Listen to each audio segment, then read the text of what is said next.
The story begins at a university in Pennsylvania, where we see a student named Rose. Rose had to go home, and while chatting with her boyfriend, she tells him that she's planning to take the bus. Her boyfriend suggests that she should check the campus rideshare board. Maybe a student is heading towards Delaware where her home is, and she could get a ride that way. The campus has a board where students write down their travel plans to help each other with lifts. When Rose checks the board, she finds that a student named Guy is going towards Delaware. She contacts him, and Guy shows up in his beat-up car. They both get in and set off for Delaware. During the journey, Rose realizes from Guy's conversation that he already knows a lot about her. Guy tells Rose that he is in the same class as her. This surprises Rose because she has never seen him in class. While on the way, Rose tells him she needs to use the restroom. Guy stops at a gas station. However, Rose had just painted her nails, so Guy forcefully carries her on his shoulder into the gas station. After that, Rose goes to the restroom. But when she comes out, she finds the door suddenly locked. She starts shouting loudly. Through a vent, she sees Guy talking with the gas station owner, but they can't hear her. Somehow, Rose manages to unlock the door, comes out, and angrily confronts Guy, telling him she had been screaming for a long time. "You don't hear a sound?" So Guy explains to her that they really don't hear any sound here. Anyway, Rose calms down after hearing this, and the two of them leave the place. Guy also got some water from the gas station, so Rose gives him some money since it was partly her ride too. But Guy says, "I don't take money from beautiful girls." Anyway, after that, they resume their journey. But then Guy turns the car off the highway onto a shortcut road. Rose asks him why he did that. Guy replies that it's just a small shortcut. From his words, Rose also figures out that Guy doesn't actually live in Denver. He had lied. She tells him, "I want to know more about you. Who are you? Why did you lie to me?" Just then, a car appears from the front and crashes directly into their car. While trying to avoid the collision, Guy swerves, and their car ends up getting stuck in the snow on the roadside. Now their car is trapped. Both of them get out of the car, but the other car has already left. Rose tries calling her family from her phone, but there's no network, which means they're now stuck here. Also, they notice that the car which hit them didn't leave any tire tracks behind, which is strange because usually tire marks are clearly visible in snow. Both are confused, and Rose goes back into the car because it was too cold outside and locks the doors from inside. When Guy asks to come in, she refuses. She says, "I'm stuck here because of you, and you could be some psycho, so you can't come inside." Now Guy decides that he will walk back to the gas station to get help. So he tells Rose to stay there and starts heading toward the gas station. Meanwhile, Rose turns on the radio in the car. On the radio, she hears that a snowstorm is coming and the temperature could drop to minus 30 degrees, meaning it's going to get much colder. Anyway, as Rose sits worried in the car, she suddenly sees someone outside. She starts calling out to him, thinking he might be a local and could help her, but the man doesn't respond and walks away. Just then, Rose steps out of the car to check, and that's when Guy returns. He tells Rose that he had gone to the gas station, but it was closed and the people had already left. However, Rose says, "Do you think I'm stupid? The gas station is open 24 hours and it's quite far from here. How could you come back so quickly?" Actually, now Rose doesn't believe anything Guy says. At the same time, Guy's feeling very cold, so he turns on the heater and sits inside the car. Due to the cold, Rose also has to come inside the car. That's when she notices blood behind Guy's ear. She tells him about it, and he replies, "Maybe I got hurt somehow." After that, they start talking. Rose asks him, "Why did you lie to me?" "You don't live in Denver."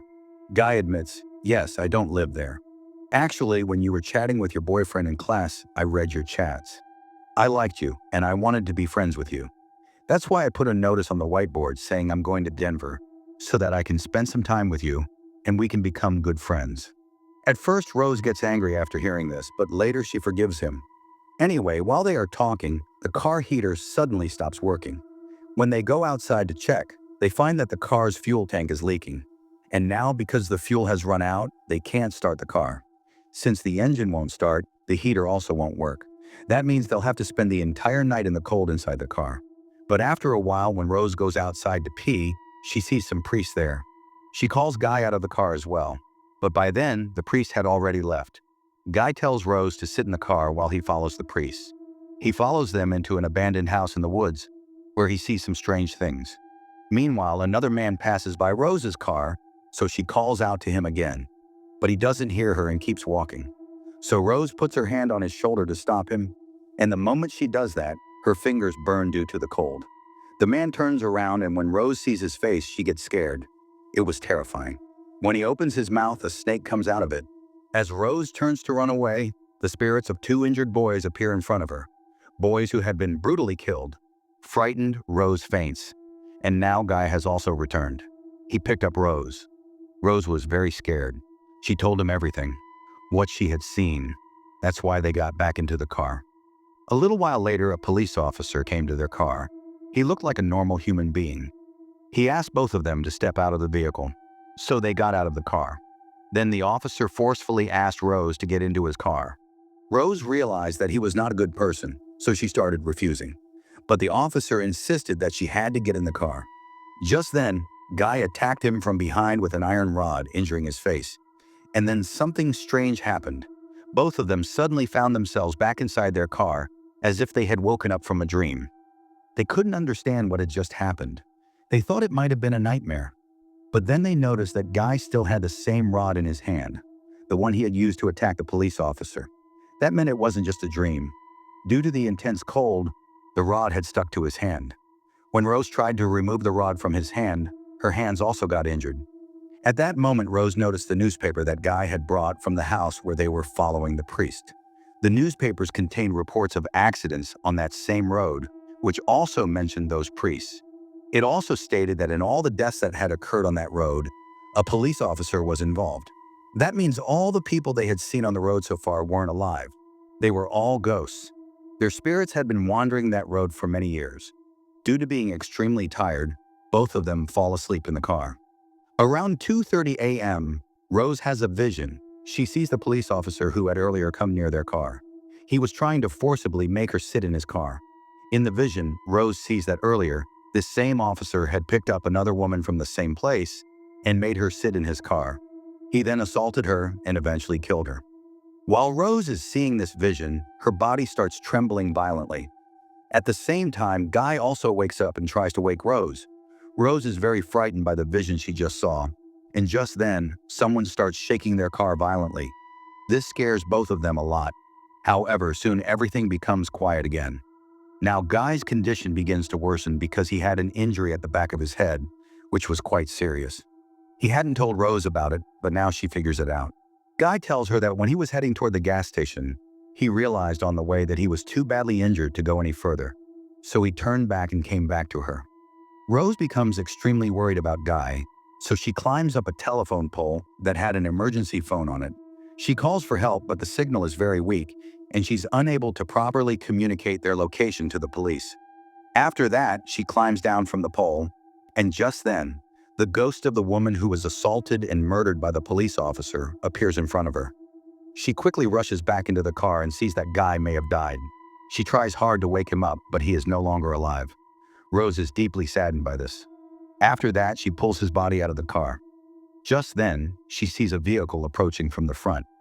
She thinks it might be the same demonic police officer's car, but as it comes closer, she realizes it's actually a snowplow worker's vehicle. In fact, the call that Rose had made from the pole, her location was transmitted to this worker. Anyway, after that, he places the cow's body in his vehicle, and now Rose sits in his car and they drive ahead.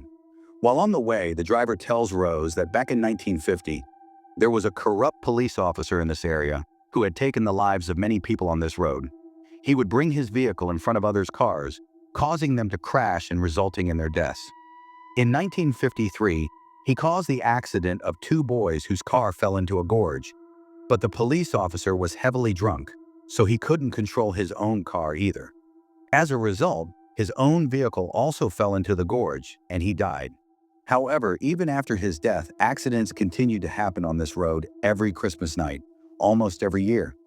In 1961, the bodies of some priests were found here, completely frozen. While the driver was telling Rose about this, a vehicle suddenly appeared in front of them.